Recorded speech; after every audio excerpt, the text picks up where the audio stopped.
वज़ीर-ए-आज़म शहबाज शरीफ कहते ये हैं कि ईरान अमरीका जंग के खात्मे और अमन के लिए कोशिशें जारी रहेंगी। नायब वज़ीर-ए-आज़म और फील्ड मार्शल की कोशिशों से जंग बंदी में तोसी हुई और ईरानी वज़ीर ख़ारजा अब्बास अराग़ची ने यह कहा है कि अपनी क़यादत से मुशावरत के बाद अब हम जवाब देंगे, जो कि वो जो मुसवदा पेश करना है ईरान ने, ये उसकी बात हो रही है। इसहाक डार का बरतानी वज़ीर ख़ारजा यूएच कूपर से टेलीफोनिक राबिता हुआ। दोनों रहनुमाओं के दरमियान खित्ते की सूरत हाल पर तबादला ख्याल हुआ और बरतानी वज़ीर ख़ारजा ने खित्ते में अमन के लिए पाकिस्तान की मुसलसल कोशिशों को खूब सराहा।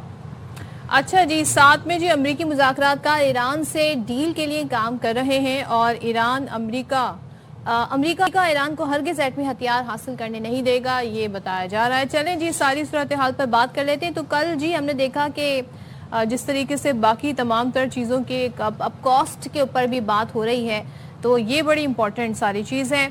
आबनाए हरमज़ पर मजीद नाकाबंदी तवील होने की भी खबरें हैं, तो ज़ाहिर है इससे खाम तेल की कीमतें भी बढ़ रही हैं। फिर मुत्तहदा अरब अमारात का ओपेक और ओपेक प्लस से निकल जाना। रूसी मीडिया ने साबिक इमारती सफारतकार का हवाला दिया कि कई मुमालिक भी ओपेक छोड़ने पर गौर कर रहे हैं। और वजीर आजम शहबाज शरीफ ने जुमे को तेल की नई कीमतें मुकर्रर करने की खबर भी सुना दी है। काबीना से खिताब कर रहे थे। ईरान अमेरिका जंग के बाइस खाम तेल की कीमतें बढ़ रही, तो इंतहाई मुश्किल फैसले करने पड़ेंगे। अब देखना है होता क्या है। बात कर लेंगे इसी हवाले से। मौजूद है हमारे साथ दिफाई तजज़िया ब्रिगेडियर रिटायर्ड मसूद अहमद खान साहब। बहुत बहुत शुक्रिया मसूद साहब, आपने प्रोग्राम के लिए वक्त निकाला। सर, 1.5 घंटा बात हुई ट्रंप की और प्यूटिन की, और उसके बाद ट्रंप ये कहते हैं कि प्यूटिन को भी तहफ़्फ़ुज़ात हैं ईरान के जौहरी हथियार रखने पर। आपको इस बात में किस हद तक सदाकत लगती है, और आपको लगता है डोनाल्ड ट्रंप अब कहीं ना कहीं रशिया या फिर ईरान के एलाइज के ऊपर ये मामला कहीं ना कहीं डाल के और फिर ये बात पोर्ट्रे ऐसे करना चाह रहे हैं कि ना सिर्फ मुझे तशवीश है बल्कि देखिए ईरान के एलाइज को भी तशवीश है, तो ईरान न्यूक्लियर वेपन नहीं रख सकता, और ये मजीद एक प्रेशर ऐड करने की कोशिश की जा रही है ईरान के ऊपर।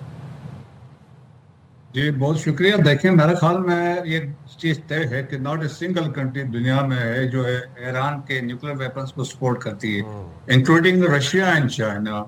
वो कहते हैं कि आप पीसफुल मीन्स के लिए दैट इज 3.67% तक तो आप कर सकते हैं, लेकिन उसको न्यूक्लियर वार हेड के लिए आप इसको डेवलप नहीं कर सकते हैं। इन सब का मानना है, क्योंकि दे वांट की पीसफुल को एग्जिस्टेंस की बात करते हैं। वो एट द सेम टाइम जो जीसीसी कंट्रीज है, अरब्स के इंटरेस्ट को भी प्रोटेक्ट करना चाहते हैं, क्योंकि सबका आपस में they are linked. So therefore वो नहीं चाहते हैं। और बल्कि देखें कि अभी जब बात हुई होगी प्रेसिडेंट ट्रंप के साथ, तो वो रशिया ने दोबारा ऑफर किया होगा। पहले भी उन्होंने ऑफर किया था, we are ready to take over, जो इनरिच यूरेनियम पड़ा हुआ है वहां पे हम उसको ले सकते हैं। और लास्ट 2015 में भी उन्होंने लिया था। So there is a possibility, although American नहीं मान रहे थे, इस पर बातचीत हो सकती है। अब दोनों ने इस तरह बातचीत में लिंक भी कर दिया है यूक्रेन ईरान को simultaneously, there can be a permanent cease fire या कोई एक अंडरस्टैंडिंग हो सकती है। लेकिन आप देखें कि हालात अभी जिस तरीके से, it has know become a sort of an economic warfare. और इसके बाद अब लोग यही देख रहे हैं कि हु ब्लिंक्स फर्स्ट, किसको ज्यादा प्रेशर आता है। अब ईरानियंस कहते हैं वी हैव द कैपेसिटी, हम 3 to 6 मंथ्स इसको सस्टेन कर सकते हैं, जो इकोनॉमिक प्रेशर है। लेकिन इकोनॉमिक प्रेशर खाली ईरान पे नहीं है, इकोनॉमिक प्रेशर इंटायर वर्ल्ड के ऊपर आ रहा है। अभी आप देखें कि अब कहा जाता है कि जो टेक्सटाइल्स मिल थे एशिया में वो बंद हो गई हैं। फार ईस्ट एशिया में राशनिंग हो रही है तेल और गैस के लिए, और रिसेशन के खतरात पैदा हो गए हैं।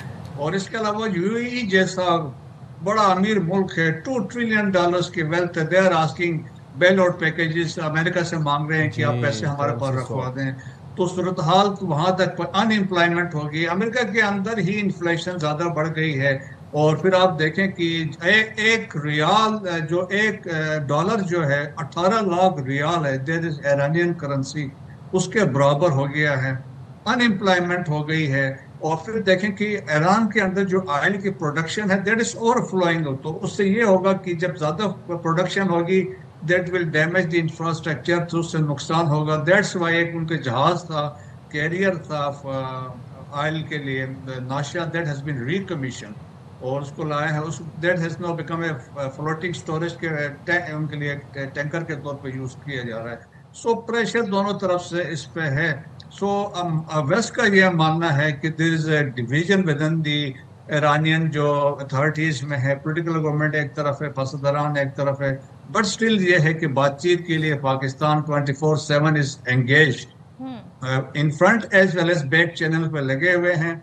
और एक पहले देखें ईरान का एक प्रपोजल था that was shared with the Americans, तो लेकिन आपने देखा उनका एक मैसेज था कि उन्होंने कहा था कि हम न्यूक्लियर को बाद में कर सकते हैं, बाकी चीजें पहले सेटल कर लेते हैं। वो अमेरिकन उस पर तैयार नहीं है, प्रॉब्ली दे आर रिवाइज कर रहे हैं इसको एक और वो प्रपोजल देने के लिए, उससे आगे बातचीत चल सकती है।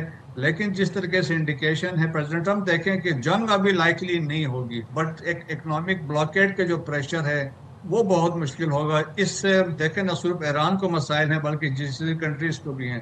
तो ये अभी हालात और वाकयात इंटायरली डिपेंड्स कि कौन ज्यादा प्रेशर को बर्दाश्त करता है, कौन ज्यादा प्रेशर को बर्दाश्त करता है। और कल हमने देखा जो कांग्रेस की कमेटी है, जो खासतौर पे आर्म सर्विसेज कमेटी है, वहाँ पे वजीर जंग पीट हेगसेथ से पूछा गया तो बताया गया जी 25 अरब डॉलर अब तक एक एस्टिमेट है जो अमेरिका का नुकसान इस जंग में हुआ है। तो नुकसान तो दोनों तरफ से हो रहा है, लेकिन हम ये देख रहे हैं कि ये सिर्फ दो ही मुल्क नहीं है बल्कि पूरी दुनिया, खासतौर पे जो एशिया है, ये बड़ा मुतासर हो रहा है सारी सूरत हाल से। ऑयल प्राइस बढ़ते हैं तो जाहिर है फिर यहाँ भी पेट्रोल प्राइस बढ़ाने पड़ जाते हैं। कितना इन्फ्लुएंस ईरान को कर सकते हैं बाकी ममालिक, क्योंकि एक नए प्रपोजल का CNN ने कहा, एक मुसव्वदा तैयार कर रहा है ईरान जो कि तरमीमी होगा और एक नया प्रपोजल सामने आ सकता है। ये कितनी हौसला कुन खबर है आपके ख्याल में? जी हाँ, देखिए बिल्कुल इसी तरीके से वो रिवाइज कर रहे हैं, क्योंकि इनिशियल फोकस तो उन्होंने कहा था न्यूक्लियर को हम बाद में बात कर लेंगे, लेकिन आपको पता है ट्रम्प की एक ही बात होती, नो न्यूक्लियर वेपन्स, तो फोकस उनका वहां पे है। इसी को तो वो प्ली लेके पब्लिक के पास जा सकता है, भाई हमने इसको सेटल करवा लिया है। दैट्स वाई अमेरिका के लिए इतना प्रेशर, देखें अमेरिका के लिए भी है, उनकी अपनी जो पॉपुलैरिटी 36 से 34 पे आ गई है, इन्फ्लेशन भी बढ़ गई, मिड टर्म भी है। और आपने कल खुद देखा कि जिस तरीके से पीट हेगसेथ वाज ग्रिल्ड, वहां बस जवाब नहीं बन रहा था कि मैंने क्या जवाब देना है। सो अब रिवाइज प्रपोजल में आप देखें इंटरनेशनल कम्युनिटी अब इसमें इन्वॉल्व हुई है, और स्पेशली वो जो ममालिक हैं, यूरोपियन यूनियन के लोग हैं, बहुत दूसरे मुल्क हैं, वो चाहते हैं कि स्ट्रेट ऑफ हॉर्मुज़ भी खुले, और क्योंकि उससे जो इम्प्लीकेशन है तो पूरी दुनिया पे है, तो लाइकली है कि वो इन्फ्लुएंस करना चाहते हैं ईरान पे। और फिर यही मैंने कहा कि रशिया भी चाहता है कि दरमियान का रास्ता निकले और ये चीजें सेटल हो जाए, यही चाइना चाहता है। आप देखें दोनों के पॉइंट्स जो रशिया और चाइना की एक ही चीज में है, वो at the same time Iran को भी प्रोटेक्ट करना चाहते हैं, बट जीसीसी कंट्रीज के भी इंटरेस्ट को भी प्रोटेक्ट करना चाहते हैं। बट इंटरेस्टिंगली आपने देखा है कि हम पहले से कह रहे थे कि इस जंग के बाद आप देखेंगे रीसेट होगी, रीअलाइनमेंट होगी। उसका पहले हमने देख लिया है कि यूएई निकल गया ओपेक से। So it is a message है कि सिक्योरिटी जो आर्किटेक्चर है वो भी अभी टूटने जा रहा है। और आप देखेंगे कुछ अर्से बाद जीसीसी भी खत्म हो जाएगा, क्योंकि कल जो समिट हुई उसमें ओमान भी नहीं आया। अच्छा। तो आप उसकी अहमियत ही आप देखें कि उसकी इम्पोर्टेंस ही खत्म हो गई है। तो कल आप दो जीसीसी समिट में कुछ जो बाकी ममालिक थे उन्होंने बड़े सख्त फैसले किए। उन्होंने कहा स्ट्रेट ऑफ हॉर्मुज़ को भी खोल दें, हम इस पर कंप्रोमाइज करने को तैयार नहीं है, फ्री पैसेज होना चाहिए। फिर उन्होंने ये भी कहा कि हमें बैलिस्टिक मिसाइल्स के लिए काउंटर करने का एक प्लान तैयार करना होगा। तो यकीनन वो ईरान की बात कर रहे थे। तो और फिर उसका ये तो मतलब ये देखें कि एक समझ लें कि बहुत ज्यादा जहाँ ट्रस्ट डेफिसिट अमेरिका के साथ भी है, वहाँ ट्रस्ट डेफिसिट जीसीसी कंट्रीज के साथ भी है।